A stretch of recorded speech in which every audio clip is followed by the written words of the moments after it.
సుమారు 800 సంవత్సరాల క్రితం కళింగ రాజ్యాన్ని తూర్పు గాంగుల నరసింహదేముడు పరిపాలించారు.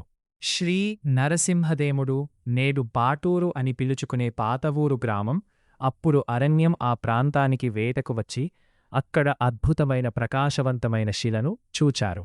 ఆ శిల దేవతా శిలగా భావించి ఆ శిలను జనాలను ఉద్ధరించటానికి అవతరించిన శ్రీ జనార్దన స్వామి విగ్రహంగా అతి సుందరంగా మలిచారు. శ్రీ స్వామివారికి చాళుక్యవాస్తు రీతిలో ఆలయం నిర్మించి దేవాలయం సమీపంలో టీటీటీ సూత్రం అనుసరించి ట్యాంక్ అనగా చెరువు, టౌన్ అనగా గ్రామం నిర్మించారు.